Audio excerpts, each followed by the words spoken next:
तो friends, welcome back. I am Vivek single from tradingwithvivek.com।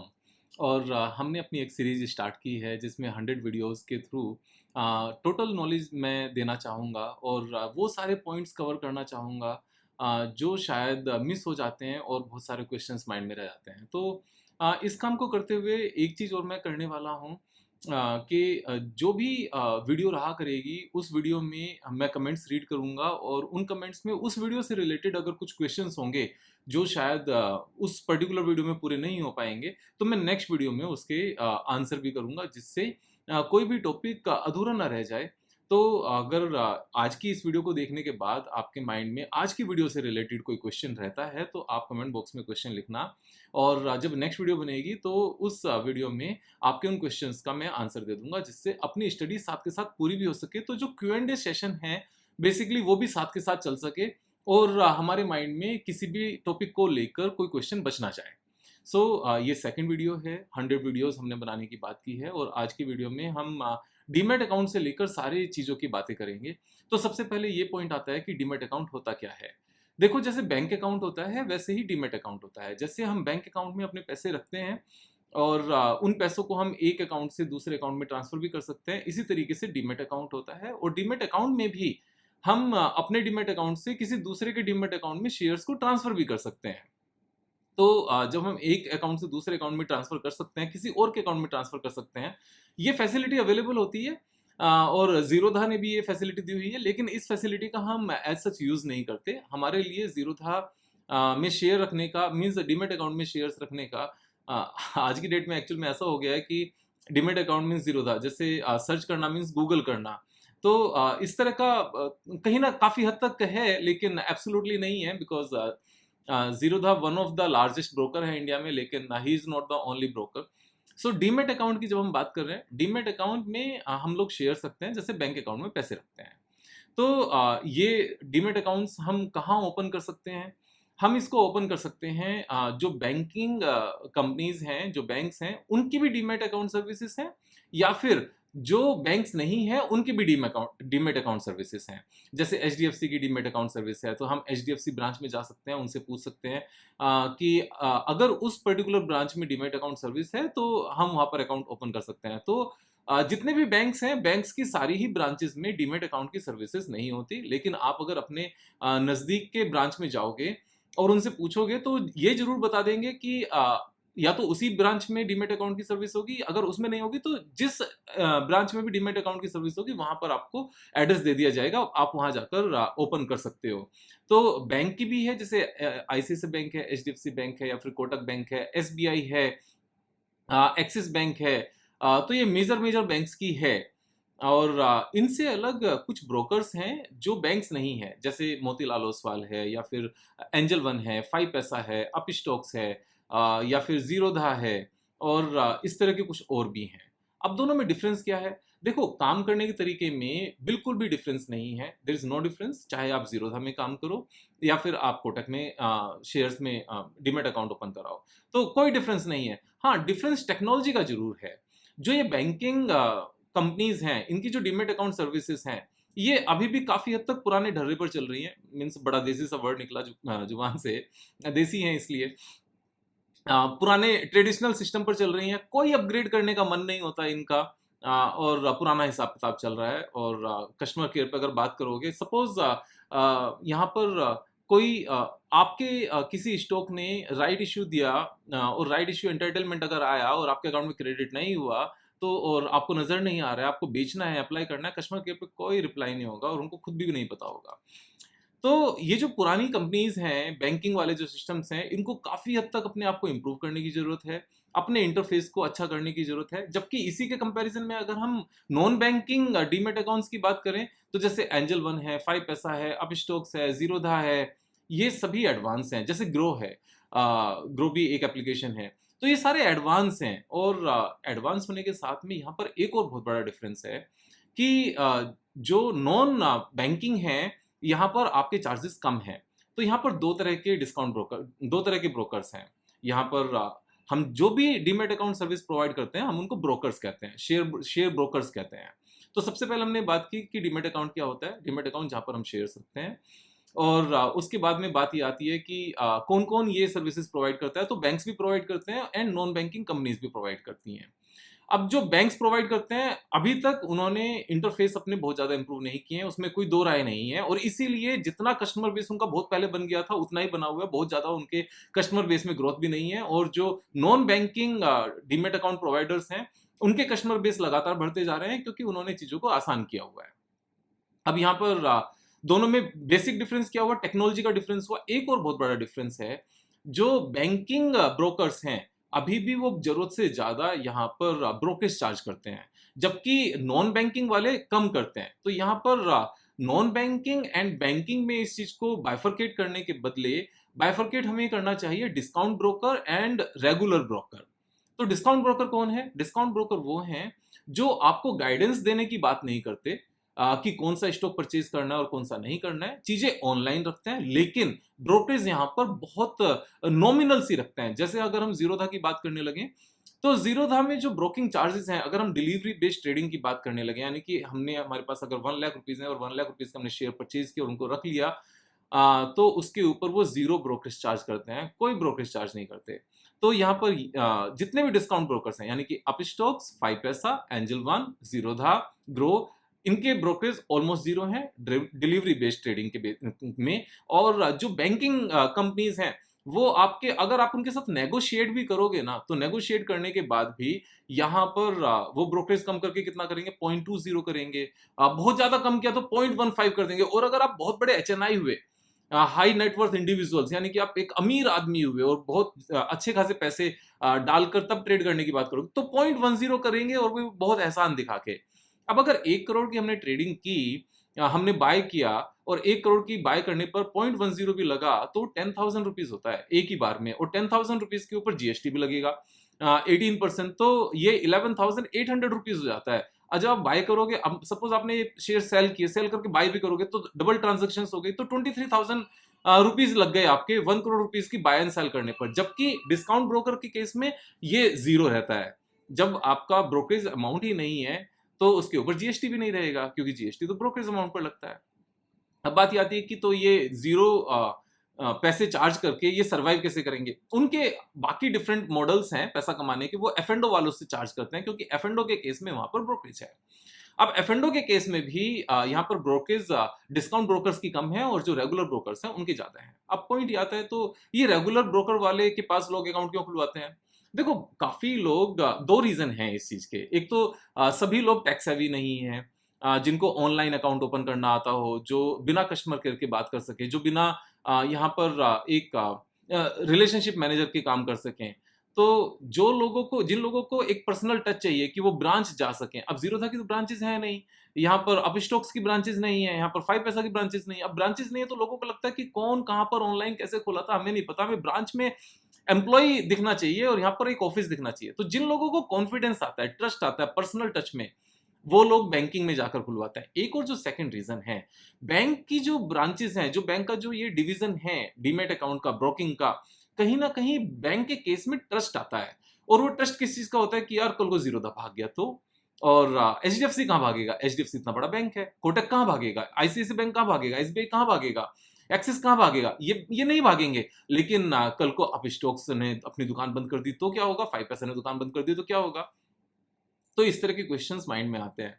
अब इन questions की वजह से, इन डाउट्स की वजह से यहाँ पर बड़े बैंकिंग जो ब्रोकर्स हैं उनके पास लोग अकाउंट खुलवाते हैं, वहां पर अपने मेजोरिटी शेयर्स रखते हैं, और उसके ऊपर एक चार्ज देने को भी तैयार रहते हैं, फीस देने को भी तैयार रहते हैं। तो ये डिपेंड करता है पूरे तरीके से कि आपको यहाँ पर 0.10%, 0.20% ब्रोकरेज देने में तकलीफ है या नहीं है। तो देखो, तकलीफ की जहां तक बात है, अगर आप लॉन्ग टर्म ट्रेडर्स हैं, कि अगर आपने आज बाय किया and you will not sell before 20-30% gain, यानी कि आपका होल्डिंग पीरियड अगर 6-7 मंथ्स, 12 मंथ्स रहने वाला है, और साल में आप 1 या 2 बार ही ट्रांजेक्शन करने वाले हैं, तो बहुत ज्यादा फर्क नहीं पड़ता। लेकिन अगर आप विद इन वीक बेचने वाले हैं, यानी कि आज खरीदा, 3 डेज में आपने 3% गेन पर बेच दिया, 2% गेन पर बेच दिया, 5 डेज में, 6 डेज में, तो आपकी ट्रांजेक्शन कॉस्ट ज्यादा बढ़ जाती है। और वो एक अच्छी बात नहीं है कि पैसे आपके, मेहनत आप कर रहे हो, कमाई आप कर रहे हो, लेकिन लेकर ब्रोकर जा रहा है, तो वो भी एक अच्छी बात नहीं है। तो ये डिपेंड करता है। मेरा कहना ये है कि अगर आप लंबे टाइम के ट्रेडर्स हो तो आप बैंकिंग में भी जा सकते हो, क्योंकि बैंकिंग में कहीं ना कहीं इस बात की safety, security, peace of mind तो है कि ये कोई एक इंडिविजुअल का कंपनी नहीं है, ये एक इंस्टीट्यूशन है। किस तरीके से, जैसे मैं जीरोधा की बात करता हूँ, जीरोधा में हु आर द ओनर्स, यहाँ पर कामत फैमिली ओनर्स हैं। कामत फैमिली में भी 3 लोग हैं, यहाँ पर दोनों ब्रदर और वाइफ। अब यहाँ पर वाइफ मीन्स 2-3-4 लोग ही हैं जो ब्रदर सिस्टर्स हैं। अब अगर भगवान ना करे उनको कुछ हो, एक लंबी उम्र मिले उनको, क्योंकि उन्होंने पूरा ब्रोकिंग सिस्टम को अच्छा बनाया है, उन्होंने जितनी फैसिलिटीज़ दी हैं, जिस तरह से रिपोर्ट्स दी हैं और जो उन्होंने एडवांस किया चीज़ों को, मीन्स वो पायनियर हैं और ऐसे लोग बाकी इंडस्ट्रीज़ में भी चाहिए। लेकिन बाय चांस एक माइंड में रिस्क होता है कि अगर कुछ हो गया तो फिर कौन सँभालेगा उस कंपनी को? वो तो इंस्टीट्यूशन नहीं है। तो यहाँ पर किसी के पास कुछ आंसर नहीं है। मैं अगेन कह रहा हूँ, उनको लंबी उम्र मिले, लेकिन आंसर नहीं है। लेकिन अगर एचडीएफसी बैंक में किसी मैनेजर को या जो वहाँ का सीईओ है उसको कुछ हो जाए तो क्या होगा? मीन्स कुछ भी नहीं होगा, दूसरा सीईओ आ जाएगा, सारी चीज़ें वैसी चलती रहेंगी। अब कहने को तो ये भी हो सकता है कि यहाँ भी चीज़ें ऐसी चलती रहेंगी, लेकिन ओनर ही नहीं है तो फिर क्या होगा? तो ये जो क्वेश्चंस हैं, ये जो डाउट्स हैं, ये एक ऐसा क्वेश्चन है कि भाई आप क्या कहते हो इस चीज़ में? तो देखो, मैं तो ये कहता हूँ कि छोटे-मोटे सारे ट्रेड्स में ज़ीरोधा, एंजल वन, 5 पैसा और अपस्टॉक सब में करता हूँ। लेकिन जो मेन है वो कोटक, आईसीआईसीआई, एचडीएफसी वो यही है। ठीक है? तो यहाँ पर मुझे पीस ऑफ माइंड ज़्यादा इम्पोर्टेंट है। क्योंकि फ़र्क टोटल मिलाकर कितना है? फ़र्क ये है कि आपने साल में सपोज़ अपने पैसे को 2 बार भी पूरा रोटेट किया और 0.1% आपने 4 बार ब्रोकरेज दी और यहाँ पर 4 बार कैसे दी कि 2 बार रोटेट किया, खरीदा फिर बेचा फिर खरीदा और बेचा और फिर खरीदा, 4 बार हुआ। तो 0.1 को मल्टीप्लाई करें 4 टाइम्स से तो 0.4 होता है और उसके ऊपर 18% जीएसटी लगाएँ तो 0.5% का आता है पूरे साल का। यहाँ पर जितना आपका अमाउंट है उसके ऊपर का यहाँ पर खर्चा आता है। अब अगर हमने 30% के आसपास कमाया पूरे साल में, 20 भी कमाया पूरे साल में और यहाँ पर 0.5 उसमें से चला गया तो 19.5 बचा, लेकिन आपको पीस ऑफ माइंड है तो वो चलता है। यहाँ पर वो चीज़ समझ में आती है। तो आपको डिसाइड करना है कि आपके लिए जो आप पैसा लगा रहे हो वो कितना है।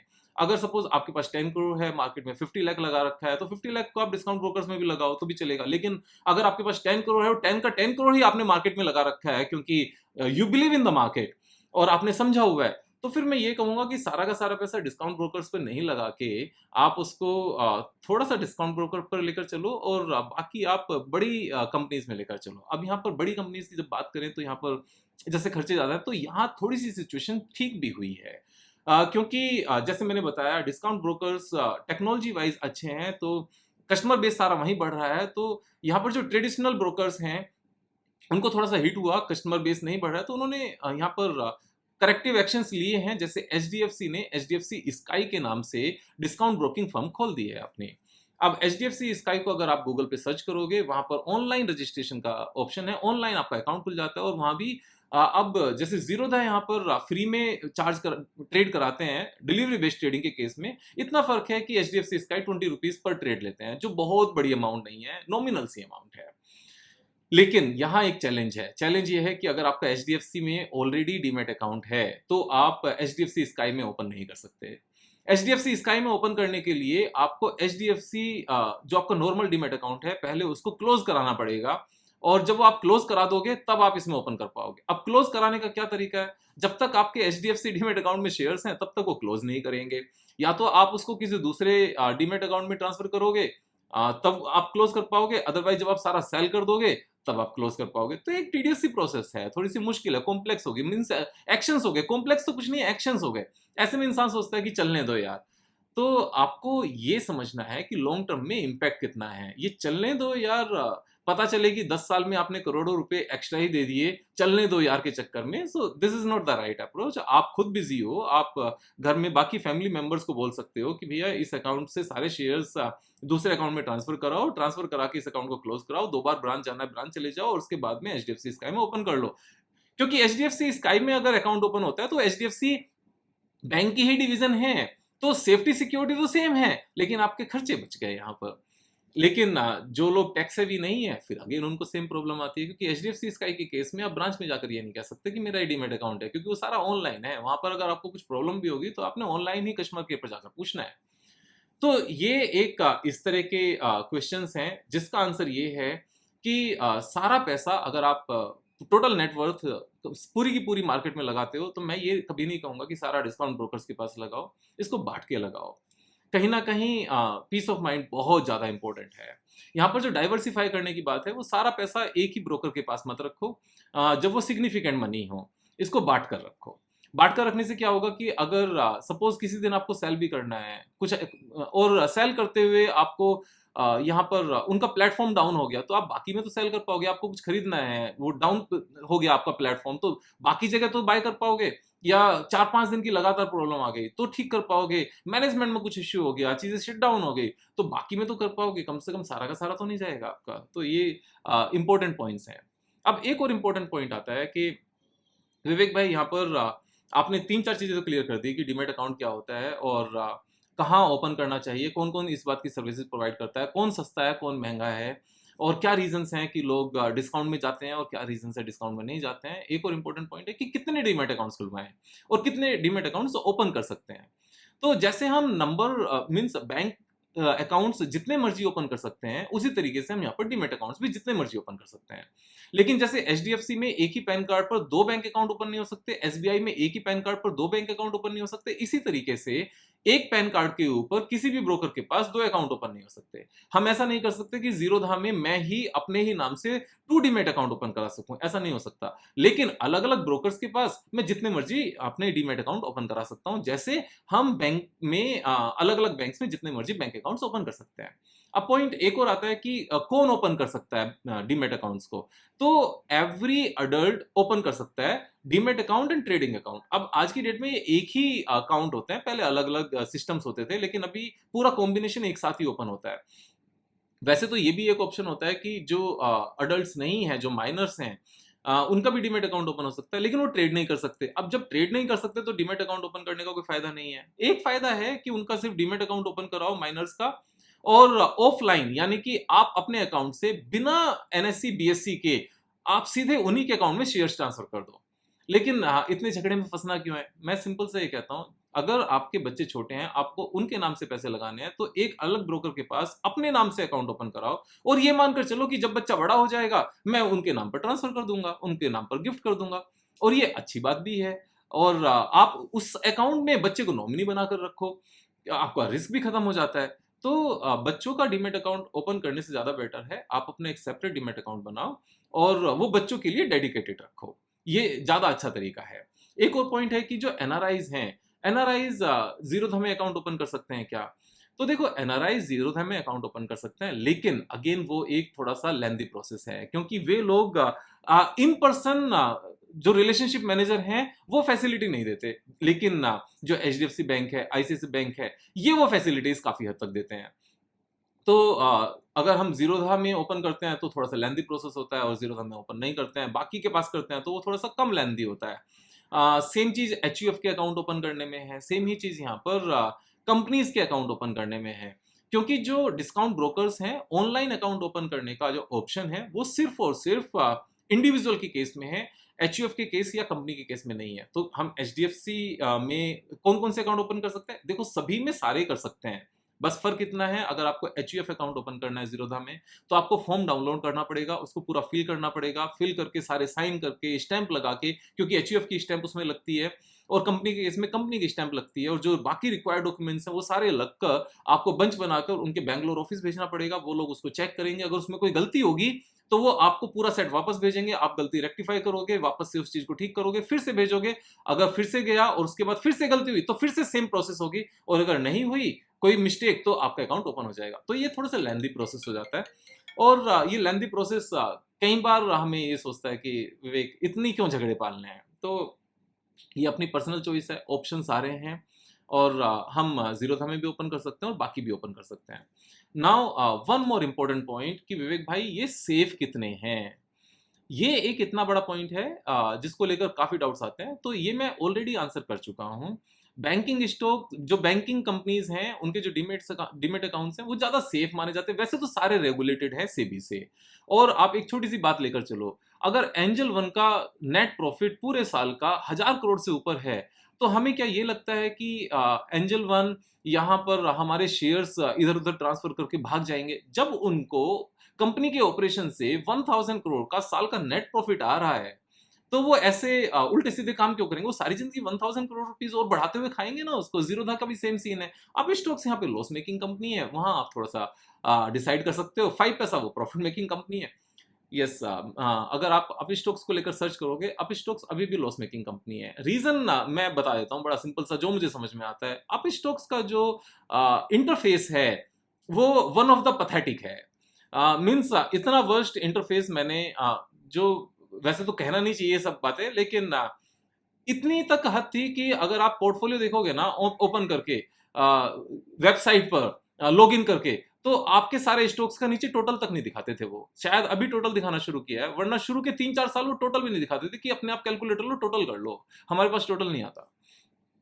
तो ये ईजी होना चाहिए चीजों को। अब अगर हमने अप स्टॉक्स में वॉच लिस्ट में जा हमने सपोज सर्च किया, हमें कोई स्टॉक परचेज करना है एसबीआई का, हमने सर्च किया एसबीआईएन, और तो वहीं पर बाय या सेल का बटन नहीं आएगा। आपको पहले उसको वॉच लिस्ट में ऐड करना पड़ेगा, और ऐड करने के बाद में तब वॉच लिस्ट में जाके बाय या सेल करने का होगा। जबकि जीरोधा क्या करता है, आपने सर्च किया, सर्च करने में आपके पास 3 ऑप्शन आते हैं, बाय कर सकते हो, सेल कर सकते हो, या इसको वॉच लिस्ट में ऐड कर सकते हो।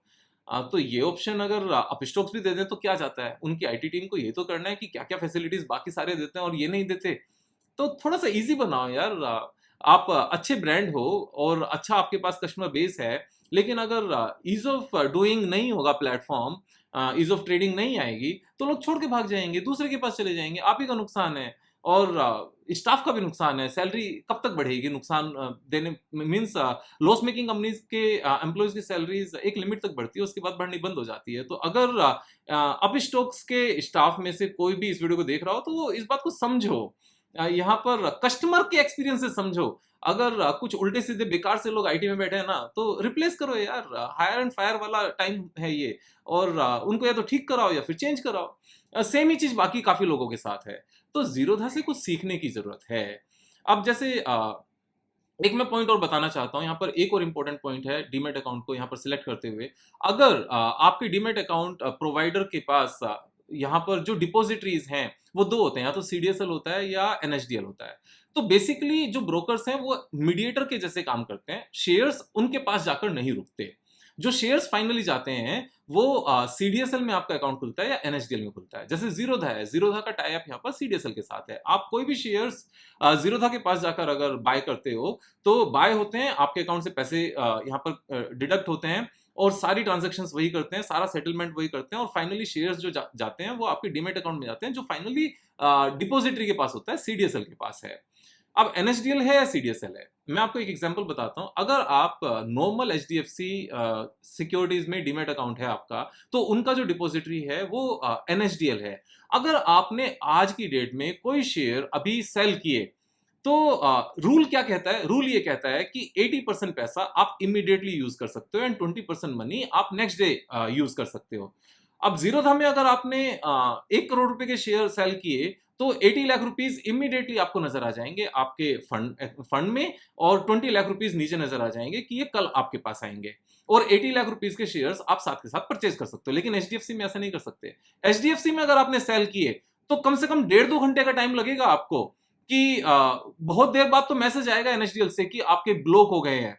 और अगर आपने अभी कुछ सेल करके साथ के साथ कुछ बाय करना है, तो एचडीएफसी में नहीं कर पाओगे। इवन 80% भी नहीं कर पाओगे। वो पुराने हिसाब किताब पर चल रहे हैं, पुराने ट्रेडिशनल सिस्टम पे चल रहे हैं। वहां क्या होगा, आपने सेल कर दिए, आप फंड में जाकर चेक करोगे पैसे हैं क्या परचेज करने के लिए। अब पैसे नहीं है, कब आएंगे? शायद 1-1.5 घंटे बाद आएंगे। अब अगर आपने 2:30 बजे यानी कि 2:30 पर बेचे और पूरे दिन आए नहीं, और आपने बेचे ही इसलिए थे क्योंकि आपको दूसरा कुछ परचेज करना था, क्योंकि आपको दूसरी कोई अपॉर्चुनिटी नजर आई थी, तो नजर नहीं आएगा। तो अगर एचडीएफसी सिक्योरिटीज वाले भी इस वीडियो को देख रहे हो, तो वो भी इस चीज को समझ लो कि आपका कस्टमर बेस इसलिए सारी जिंदगी आपके पास नहीं रहेगा कि आप रिलायबल हो। रिलायबिलिटी यहाँ पर और बाकी जितने प्रॉफिट मेकिंग कंपनीज है वहां भी हैं। तो रिलायबिलिटी का इश्यू इतना बड़ा इश्यू नहीं है आज की डेट में, क्योंकि जो कंपनीज बैंकिंग कंपनीज नहीं है और डीमेट अकाउंट सर्विस प्रोवाइड कर रहे हैं और वो प्रॉफिट मेकिंग है, तो वह रिलायबिलिटी का कोई इश्यू ही नहीं है। मोतीलाल ओसवाल में क्या रिलायबिलिटी का इश्यू है? 25 साल 30 साल से कंपनी है, लगातार ग्रो कर रही है, प्रॉफिट मेकिंग कंपनी है। Means what is the problem? No problem. तो अगर साथ के साथ पैसा यूज नहीं कर पा रहे हैं ना, तो आपका कस्टमर बेस जाने वाला है। मेरे जैसे कुछ लोग फिर भी टिके रहेंगे, क्योंकि वो शांति से ट्रेड करते हैं, लेकिन सारी दुनिया शांति से ट्रेड नहीं करती। शांति से सिर्फ वही लोग ट्रेड करते हैं जो प्रॉफिटेबल है यहाँ पर। और ये तो सेबी का भी डेटा है कि इक्विटी में भी 90% से ज्यादा लोग पैसा खोते हैं, और एफ एंड ओ का अगर टोटल मिलाने लगे तो 99% पीपल लूज मनी, 1% ओनली जो टोटल की परसेंटेज है, this is only 1%, those are going to make money, those are even going to make money, yes, those are making money and those are going to make money. क्योंकि जो fear, grid और जो ये सारे concepts हैं emotions के, ये जल्दी से चेंज नहीं होने वाले। मैं जितना मर्जी सिखाता रहूं, शायद ये होगा कि जो 1% वाली पॉपुलेशन है वो अपने फॉलोअर्स की हो जाएगी, उसमें भी काफी हद तक काफी देर के बाद कुछ लोग समझ पाते हैं। तो ये सारे पॉइंट्स हैं, मैंने ऑलमोस्ट सारे ही पॉइंट्स आपके साथ कवर किए। आप अपने हिसाब से डिसीजन लो। डिसीजन लेने में मेरा बड़ा सिंपल सा तरीका है। अगर आप यंग हो और आपका बहुत बड़ा पोर्टफोलियो साइज नहीं है, आप जीरोधा, आप स्टॉक्स में अगेन आप देख लेना। I am not comfortable with the जो इंटरफेस है, लेकिन अगर आप कंफर्टेबल हो तो आप यूज करो, क्योंकि हर किसी का अपना टेस्ट भी है। तो यहाँ पर जितने भी डिस्काउंट ब्रोकर्स है, ग्रो वगैरह, उन सबको यूज करो, बाइफरकेट करके चलो। अगर जरूरी नहीं है ज्यादा पैसे देने का। इवन अगर 1 करोड़ का भी पोर्टफोलियो है तो 20 लाख रुपीज आप 5 में डाल दिए तो ऐसे ही सेफ हो गए। टैक्स सेविंग के लिए आप एच बनाकर उसका डीमेट अकाउंट ओपन कर सकते हो, वो भी एक अलग डायमेंशन है। तो हिंदू अनडिवाइडेड फैमिली का एक अलग से अकाउंट खुल जाता है, और पहले उसका पैन कार्ड बनेगा हिंदू अनडिवाइडेड फैमिली का, एच का, और पैन कार्ड खुलने के बाद में बैंक अकाउंट खुलेगा, बैंक अकाउंट खुलने के बाद में डीमेट अकाउंट खुलेगा। और अगर आप उसमें पैसे ट्रांसफर करके और फिर ट्रेड करते हो तो जो उसमें प्रॉफिट होता है उसमें 2.5 लाख रुपीज तक या 3 लाख रुपीज तक आप CSA कंफर्म कर सकते हो। तो उतना आपका टैक्स फ्री हो जाता है। तो अगर मान लो सपोज 2.5 लाख रुपीज का भी आप सेव कर पाए इनकम को, तो 15% of 2.5 lakh rupees is 37,500 rupees, and this is yearly benefit. तो 37,500 रुपए ईयरली बेनिफिट वो इतना होता है कि आप एक फैमिली के साथ छोटी सी ट्रिप लगा सकते हो। तो मीन्स जो पैसे का लीकेज है ना, वो पैसा खोने के बराबर है, वो नहीं होना चाहिए। Money saved is money earn, लेकिन उसके पीछे इतना भी नहीं कि रोज रोज की माथापच्ची हो, ऐसा भी नहीं करना चाहिए। मीन्स छोटी छोटी अमाउंट पे बहुत ज्यादा नहीं जाना चाहिए। लेकिन अगर एक बार एक्शन लेने पर आपको हर साल 37-38 हजार रुपए, 40,000 रुपए, 40,000 रुपीज बचते हैं, then this is a good amount मेरे हिसाब से। तो ये सारे पॉइंट्स हैं। मैं डिटेल में सारी चीजें कवर करना चाहता था, क्योंकि ये क्वेश्चंस कहीं ना कहीं ऐसे हैं जो ओवरऑल कवर नहीं होते क्लासेस में, डिटेल में कवर किए। इसके बावजूद भी अगर आपका कोई भी क्वेश्चन है डीमेट अकाउंट के इन सारे सिस्टम से लेकर, आप कमेंट बॉक्स में डालना, कमेंट बॉक्स में लिखना। मैं जो टुमारो की वीडियो आएगी उसमें कवर करूंगा। जैसे पुरानी वाली वीडियो थी, पुरानी वाली वीडियो में मैंने बताया था कि जब तक लोगों को, ये पुरानी वाली वीडियो का एक क्वेश्चन आंसर है, जो एक क्वेश्चन तब क्लियर नहीं हुआ होगा। मैंने बताया था कि स्टॉक मार्केट ऐसी चीज है, ऐसा ट्रेडिंग है, ऐसी दुकान है कि जब तक आप किसी को बताओगे नहीं तब तक पता नहीं चलेगा। और अगर आपको अपने रिलेशनशिप मैनेजर को भी नहीं बताना, तो बहुत सारे अकाउंट जब आप खोलोगे तो किसी भी रिलेशनशिप मैनेजर को सिर्फ उतनी अमाउंट पता चलेगी जितना उस पर्टिकुलर डीमेट अकाउंट में होगा। तो यहाँ पर एक क्वेश्चन आया, विवेक भाई सीए से कैसे बचोगे?